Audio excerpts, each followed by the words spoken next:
होता है इलेक्ट्रोड विभव, ध्यान दिया जाए, समझा जाए। जब किसी धातु के छड़ को उसी धातु के लवण के घोल में डुबा दिया जाता है, जैसे हमने अभी आपके सामने जिंक का रड ZnSO4 के मोलर घोल में या ZnSO4 के घोल में डुबा दिया, तो बस इसी प्रायोगिक व्यवस्था का नाम अर्ध सेल होता है। लेकिन आपको बता दें कि जो धात्विक छड़ है वो धात्विक परमाणु, उदासीन धात्विक परमाणु से बना होता है। ये हमेशा चाहता है कि हम इलेक्ट्रॉन त्याग करके घोल में आयन के रूप में जाएं, और घोल का आयन चाहता है कि हम इलेक्ट्रॉन ग्रहण करके रड पर मुक्त हो। यानी धात्विक परमाणु इलेक्ट्रॉन त्याग करने की क्षमता रखता है, इसके जस्ट विपरीत धात्विक आयन इलेक्ट्रॉन ग्रहण करने की। लेकिन जैसा कि आप सभी स्टूडेंट विद्युत रासायनिक सेल में देख चुके हैं कि विद्युत रासायनिक सेल दो अर्ध सेल से मिलकर बना होता है, तो एक अर्ध सेल पर कोई एक ही काम होता है। जैसे प्रथम अर्ध सेल में जिंक एटम इलेक्ट्रॉन त्याग करके आयन के रूप में गया, तो दूसरे अर्ध सेल में जो आयन है वो इलेक्ट्रॉन ग्रहण करके रड पर मुक्त हुआ। तो एटम और आयन में कोई एक ही अपनी क्षमता का प्रदर्शन करता है।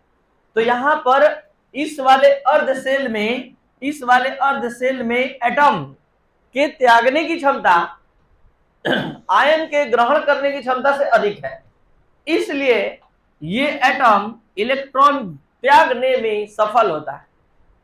तो यहां पर जो इलेक्ट्रोड विभव है वो इलेक्ट्रॉन के त्याग के फलस्वरूप उत्पन्न होती है, जबकि इस कॉपर अर्ध सेल में इलेक्ट्रॉन के ग्रहण के कारण, यानी कॉपर एटम में उदासीन कॉपर परमाणु में परिवर्तित हो जाता है, जबकि कॉपर परमाणु आयन में नहीं।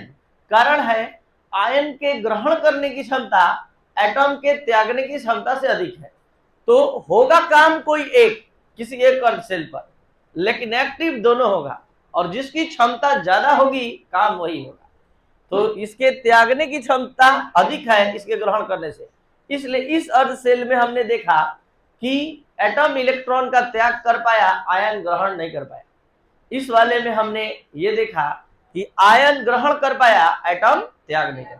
तो किसी धात्विक परमाणु द्वारा किसी अर्ध सेल में या इलेक्ट्रोड में धात्विक परमाणु द्वारा इलेक्ट्रॉन त्यागने की क्षमता या किसी धात्विक आयन द्वारा इलेक्ट्रॉन ग्रहण करने की क्षमता को ही इलेक्ट्रोड विभव कहते हैं। ये इलेक्ट्रोड विभव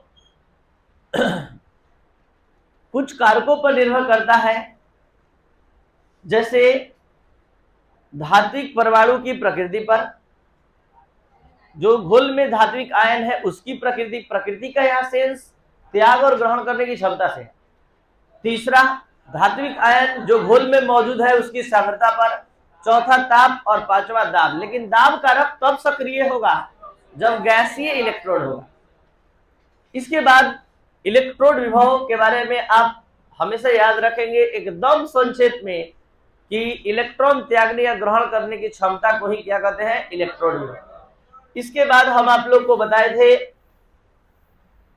मानक हाइड्रोजन इलेक्ट्रोड के बारे में कि मानक हाइड्रोजन इलेक्ट्रोड क्या होता है, यानी स्टैंडर्ड हाइड्रोजन इलेक्ट्रोड। तो standard hydrogen electrode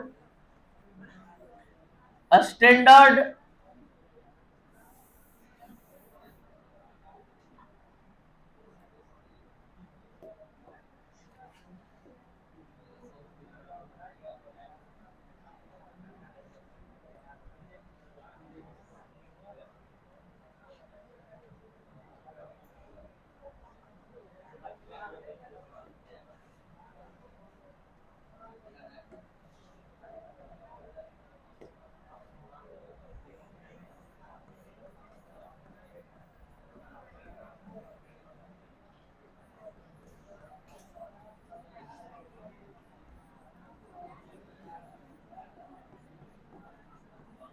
standard hydrogen electrode के बारे में हमने आपसे बताया कि standard hydrogen electrode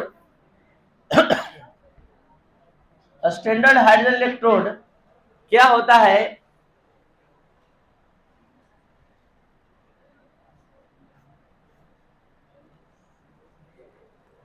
standard hydrogen electrode में एक ग्लास ट्यूब होता है।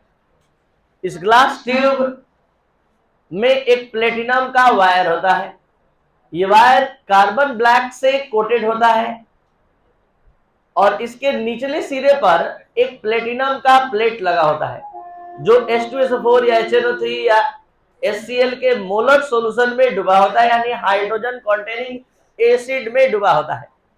और ये पूरा वायर एक सील्ड ट्यूब में होता है जिसमें एक छिद्र भी होता है।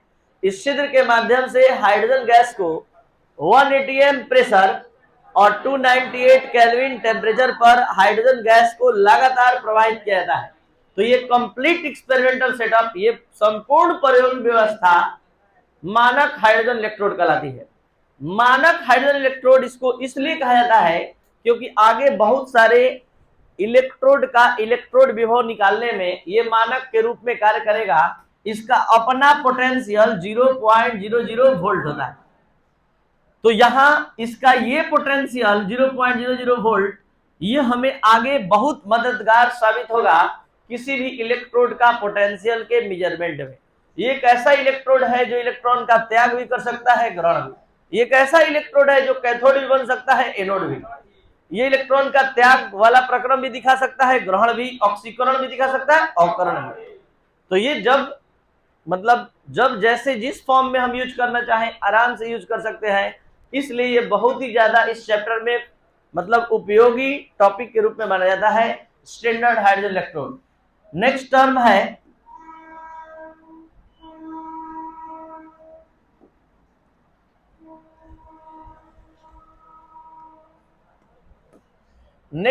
है concept of single electrode potential. जो हम चीज यहां बताने जा रहे हैं आप सभी स्टूडेंट लगभग दूसरी बार समझने जा रहे हैं।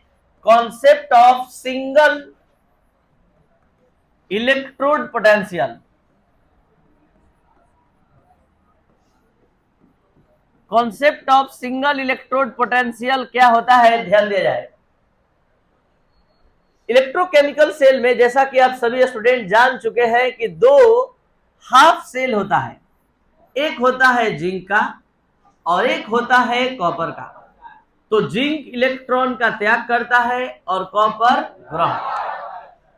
हम जानना चाहते हैं कि जिंक कितनी क्षमता से इलेक्ट्रॉन का त्याग करके आयन बनकर घोल में गया, या फिर कॉपर आयन कितनी क्षमता से इलेक्ट्रॉन ग्रहण करके कॉपर उदासीन परमाणु के रूप में रड पर मुक्त हुआ। तो हम इसके क्षमता का, कैपेसिटी का, पोटेंशियल का अलग अलग मेजरमेंट करना चाहते हैं। हमने लिखा है concept of single electrode potential, एकल इलेक्ट्रोड विभव का विचार। किसी एक इलेक्ट्रोड का हमको आज पोटेंशियल चाहिए।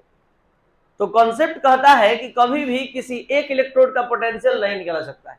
अगर हम यहाँ वोल्टामीटर लगाने के लिए तो लगा दिए हैं, लेकिन ये दोनों के कारण पोटेंशियल डिफरेंस बताएगा, तो हम नहीं सफल हो पाएंगे दोनों में से किसी एक का पोटेंशियल अकेले निकालने में। तो यहाँ पर जहां वोल्टामीटर अटैच है ये दोनों के पोटेंशियल का डिफरेंस बताएगा, तो वो इलेक्ट्रोड पोटेंशियल नहीं सेल पोटेंशियल बताएगा। और हमको नहीं चाहिए सेल पोटेंशियल, हमको पूरे सेल का पोटेंशियल नहीं चाहिए, हमको केवल अकेले इसका क्षमता, कैपेसिटी चाहिए, अकेले इसका कैपेसिटी चाहिए। तो बारी बारी से एक रास्ता है जहां से हम लोग निकाल सकते हैं, और वो है SHE के साथ युग्मित करना। तो यहीं से आपका शुरू होता है standard electrode potential. Standard electrode potential क्या होता है ये आप अच्छे से देख सकते हैं। Standard electrode potential, standard electrode potential क्या है ये भी टॉपिक समझ सकते हैं, और साथ ही साथ किसी एक इलेक्ट्रोड का पोटेंशियल कैसे निकाला जाता है ये भी सीख सकते हैं। स्टैंडर्ड इलेक्ट्रोड पोटेंशियल ये है एक जिंक इलेक्ट्रोड। ध्यान रहे जिस इलेक्ट्रोड पर जो वर्क होता है होने देंगे तो उसके ओरिजिनल कैपेसिटी का हम पता लगा पाएंगे। तो यहाँ जिंक पर आप सभी स्टूडेंट जानते हैं लॉस होता है, ये एनोड बन के आता है, लेफ्ट में रहता है रहे। अब हम कॉपर के जगह हमने क्या ला दिया, SHE ला दिया। और SHE जैसा कि आप समझते हैं यहाँ वोल्टामीटर हमने अटैच कर दिया।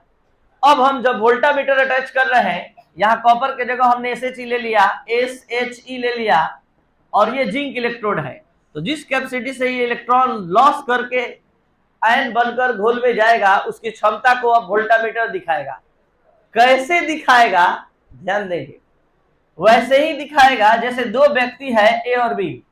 एक के पास पॉकेट में 100 रुपया है और एक के पास कुछ भी नहीं है। अगर हम आपसे पूछे कि दोनों के बीच कितना का डिफरेंस है, ये 100 रुपया उसके उसके उसके कारण डिफरेंस आ रहा है जिसके पास है। तो ठीक यही कॉन्सेप्ट यहां अप्लाई होगा कि इस दोनों में कौन अपना पोटेंशियल रखता है, जिंक, और इसका अपना पोटेंशियल। तो यहां जो वोल्टामीटर पोटेंशियल बताएगा वो जिंक के कारण बताएगा। इस बात को एकदम रख लीजिए दिमाग में। तो ये पोटेंशियल जो ओरिजिनल इस मशीन से आता है वो 0.76 वोल्ट एक्सपेरिमेंटली आ रहा है, और ये वास्तव में क्या है, जिंक का इलेक्ट्रोड विभव है। जिंक का इलेक्ट्रोड विभव है। तो मानक इलेक्ट्रोड विभव का जो हमने परिभाषा का एक एक शब्द लिखवाया है, यहीं से लिखवाया है। जब किसी इलेक्ट्रोड को मानक अवस्था में SHE के साथ युग्मित करते हैं, या जब किसी इलेक्ट्रोड को SHE के साथ मानक अवस्था में युग्मित किया जाता है, तो दोनों इलेक्ट्रोडों के बीच के विभव के अंतर को मानक इलेक्ट्रोड विभव कहा जाता है। तो ये मानक इलेक्ट्रोड विभव आपके सामने आ चुका है। आपका नॉलेज इस कदर बढ़ चुका है कि अगर हम आपसे पूछ ले कि बताइए ये जो इलेक्ट्रोड विभव आया है, त्याग से आया है कि ग्रहण से, तो इस इलेक्ट्रोड विभव का एक और नाम आप देने जा रहे हैं, जिंक का मानक ऑक्सीकरण विभव। और यही जो आप बोल रहे हैं, जिंक का मानक ऑक्सीकरण विभव, शुद्ध हिंदी में केमिस्ट्री में यही है। केमिस्ट्री में इसको इसी तरह लिखेंगे।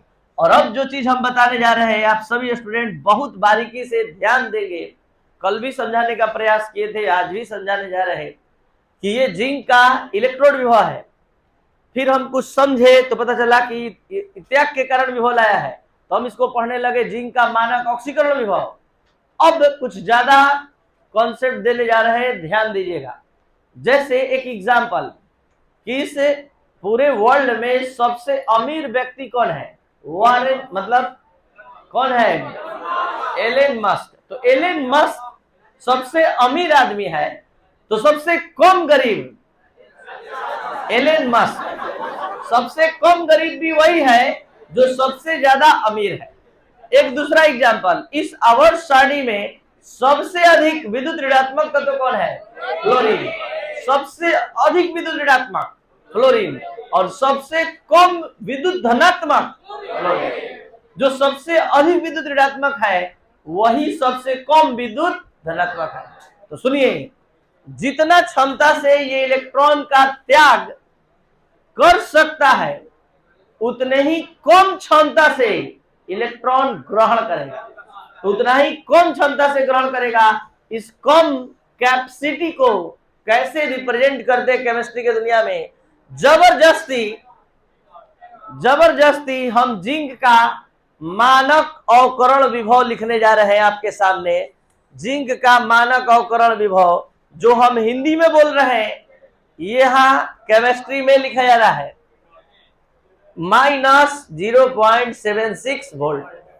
ये प्लस इशारा है कि इसकी क्षमता त्यागने में ज्यादा है और ग्रहण करने में उतनी ही कम। जो जितना ही ज्यादा ताकतवर है इलेक्ट्रॉन खींचने में, उतना ही कम होगा कमजोर त्यागने में। तो ये बात आज के बाद सभी स्टूडेंट अपने माइंड में रख लेंगे कि एक ही तत्व का मानक अवकरण विभव भी होता है और उसी तत्व का मानक ऑक्सीकरण विभव भी लिखा जा सकता है। अगर मानक ऑक्सीकरण विभव है तो आप उसको मानक अवकरण विभव में बदल सकते हैं, लेकिन याद रखिएगा ये बात कि जो उसका ओरिजिनल नेचर होगा वो प्लस में रहेगा, और जो जबरदस्ती आप उल्टा लिख पाइएगा, जैसे उसका ओरिजिनल नेचर लॉस का है प्लस में, और जबरदस्ती आप उसको ग्रहण करते हुए लिखवा रहे हैं तो माइनस में। अब तीनों को शुद्ध हिंदी में अपने भाषा में पढ़कर लास्ट बार सुनना है। इसको पढ़ेंगे जिंक का मानक इलेक्ट्रोड विभव, इसको पढ़ेंगे जिंक का मानक ऑक्सीकरण विभव, इसको पढ़ेंगे जिंक का मानक अवकरण विभव। तो आज के बाद आप सभी स्टूडेंट इतना सबको बताने के लायक हो गए हैं कि ये क्या लिखा हुआ है, इसको पढ़कर सुनाना है। ये क्या लिखा हुआ है, ये मानक अवकरण विभव है कि ऑक्सीकरण विभव? ये अवकरण विभव है, क्योंकि आयन बदल रहा है एटम में, आयन एटम में बदल रहा है इलेक्ट्रॉन ग्रहण करके। तो आपको ये बात क्लियर समझ में आना चाहिए कि ये अवकरण विभव है। अगर इसी को ऑक्सीकरण विभव लिखना हो तो हम लिखेंगे Cu/Cu+, इसके जैसा। तो ये कॉपर का मानक ऑक्सीकरण विभव। तो जिस स्टैंडर्ड में धीरे धीरे आपके समझ को हम लेकर जा रहे हैं, थोड़ा ध्यान दीजिए, उस ढंग से परिवर्तन आपके दिमाग में आ रहा है। ये चैप्टर समझने लायक है, समझाने लायक है, इसलिए थोड़ा सा ध्यान देने पर बहुत आगे इंटरेस्ट आएगा। नहीं ध्यान देने पर आप इस क्लास में बैठने के लायक भी नहीं रहेंगे, क्योंकि आगे सब कुछ हिंदी में नहीं, केमिस्ट्री में बोला जाएगा ना। हिंदी इंग्लिश लैंग्वेज इस्तेमाल नहीं होगा कि आप कुछ समझ सकते हैं। आगे सब कुछ ऐसे बदल जाएगा। क्वेश्चन भी वही समझेगा जो इसको समझेगा, जो बहुत बड़ा जानकार हो, इंग्लिश में पीएचडी किया हो, हिंदी में पीएचडी किया हो, क्वेश्चन भी पढ़ेगा तो नहीं समझ में आएगा। उसको केमिस्ट्री का ज्ञान होना चाहिए, क्योंकि आगे का क्वेश्चन पूरा केमिस्ट्री के लैंग्वेज में ट्रांसलेट होगा। और धीरे धीरे हम आप लोग को उसका एबीसीडी सिखा रहे हैं, ठीक है। अब हम इसी तरह जिंक के जगह पर कॉपर का मानक इलेक्ट्रोड विभव, या अभी रहने दीजिए, जो आप जिंक का भी पढ़े हैं उसके आधार पर सेल डायग्राम बनवाइए। सेल डायग्राम इसी सेल का बनवाया जाए। जिंक और एसएचजी के साथ जोड़ा लगा है। जिंक कहाँ था?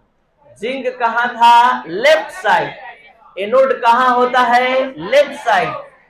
लोन याद रखिएगा, कोड वर्ड, लेफ्ट में जो होता है एनोड होता है, उस पर ऑक्सीडेशन होता है और वो निगेटिव इलेक्ट्रोड। और यहाँ पर एसएचजी में इलेक्ट्रॉन का गेन का प्रोसेस हुआ, ये H2 गैस में बदला और ये गैस जाकर प्लेटिनम के रॉड पर मुक्त हुआ। ये आयन से हाइड्रोजन गैस में बदला, गैस जाकर जो प्लेटिनम तार लगा था उस पर जाकर मुक्त हुआ। ये तो सीधे जिंक आयन में चला गया, घोल बन के, घोल में बल गई, आयन बन के। चलिए, तो यहां पर इलेक्ट्रॉन का प्रवाह बताइए। जिंक से SHE3, इसको आज के बाद आप लोग क्या बोलेंगे? SHE, ठीक है। इलेक्ट्रॉन का फ्लो है ये, और यहां पर आपने वोल्टामीटर यहां अटैच कर दिया। तो ये था सारा डिस्कशन जिंक वाले के लिए। अब हम बात करते हैं कॉपर के लिए। कॉपर के लिए तो यहां कॉपर को जोड़ा लगाना है। कॉपर अपने स्थान से इधर उधर नहीं जाएगा, ये ध्यान रखेंगे। कॉपर को नहीं ले जाना है, ठीक है। तो यहां पर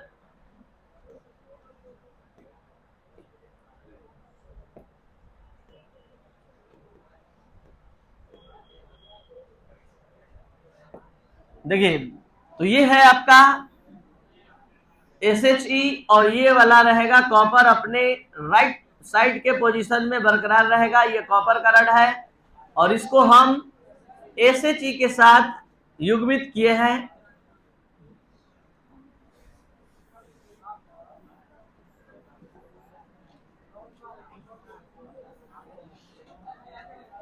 ध्यान दिया जाए तो यहां जिंक के जगह कॉपर हाफ सेल है, इस पर उल्टा रिडक्शन का प्रोसेस हो रहा है, क्योंकि कॉपर आयन इलेक्ट्रॉन गेन करके कहां बदल रहा है?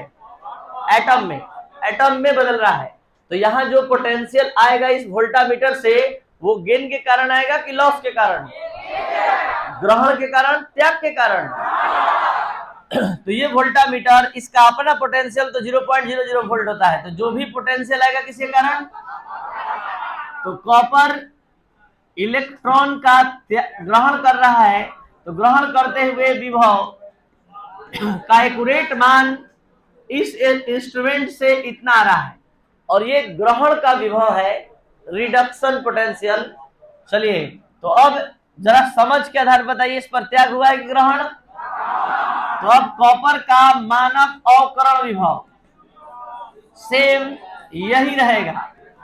अब हम फिर से वही बात करने जा रहे हैं कि आपने कॉपर का मानक अवकरण विभव लिखवा दिया, जबरदस्ती इसका ऑक्सीकरण विभव लिखवाइए। क्या हो जाएगा? E0 Cu/Cu plus plus minus 0.34 volt. तो आप सभी स्टूडेंट ये समझने में सफल हो चुके कि एक ही एलिमेंट का ऑक्सीकरण विभव भी हो सकता है, अवकरण विभव, लेकिन याद रहे जो उसका ओरिजिनल क्षमता रहेगा वो प्लस में रहेगा। अपोजिट कैपेसिटी का बात करिएगा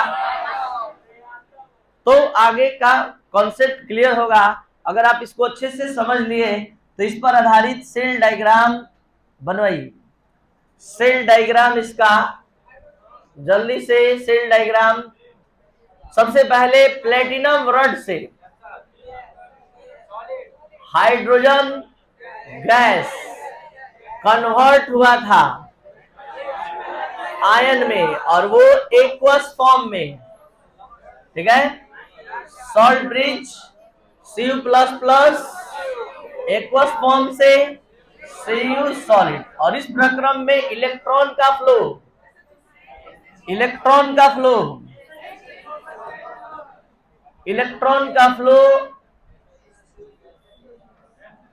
SHE से कॉपर इलेक्ट्रोड की ओर, और यहां पोटेंशियल मेजरमेंट के लिए हमने वोल्टामीटर अटैच किया और ये इलेक्ट्रॉन का फ्लो बन गया। ठीक है, तो आप लोग सभी स्टूडेंट ये समझ रहे हैं कि कॉपर का यहाँ आया हुआ वास्तव में पोटेंशियल जो होगा वो SRP का होगा। SRP का ये मान होगा स्टैंडर्ड रिडक्शन पोटेंशियल, मानक अवकरण विभव। और जबरदस्ती अगर हम इसका मानक ऑक्सीकरण विभव का बात करेंगे तो ये क्या हो जाएगा? ये वोल्ट हो जाएगा। कोई दिक्कत? तो अभी तक 15 मिनट समझाते हुए में 3 इलेक्ट्रोड आ चुका है, जिंक, हाइड्रोजन, कॉपर।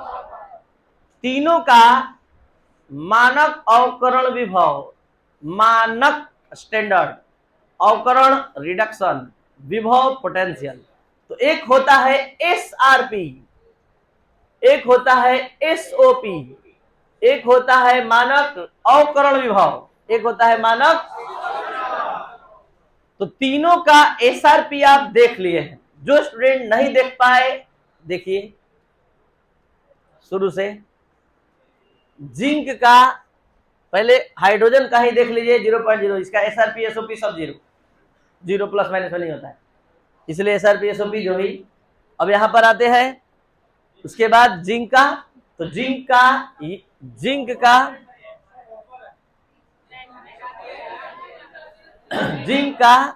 छोड़ दीजिए, कोई बात नहीं। तो जिंक का जो SRP है, जिंक का SRP SOP नहीं, SRP जिंक का -0. और कॉपर का SRP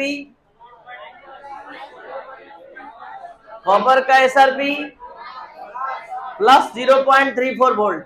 फिर से हाइड्रोजन का SRP, जिंक का SRP, कॉपर का SRP। तो आप जो टॉपिक अब समझने जा रहे हैं उसका नाम है इलेक्ट्रोकेमिकल सीरीज। इलेक्ट्रोकेमिकल सीरीज, जिसको आज के बाद शॉर्ट में ECS बोला जाएगा। ठीक है, इलेक्ट्रोकेमिकल सीरीज। 3 इलेक्ट्रोड आपने देखा। पहला जिंक, एसआरपी, जिंक का एसआरपी,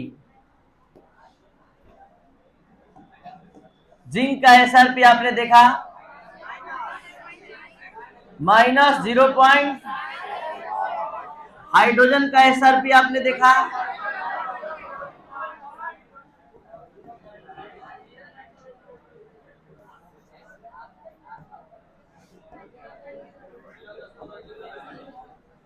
और कॉपर का एसआरपी,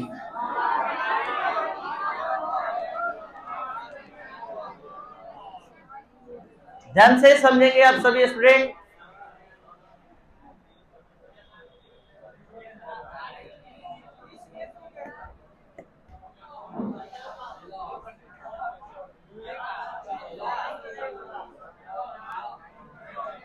चल देखिए, ध्यान दीजिए, यहां हम लोग के पास पूरे पीरियोडिक टेबल के एलिमेंट का एसआरपी तो नहीं है, लेकिन 3 एलिमेंट का है और तीनों एलिमेंट का मानक अवकरण विभव आपके सामने है।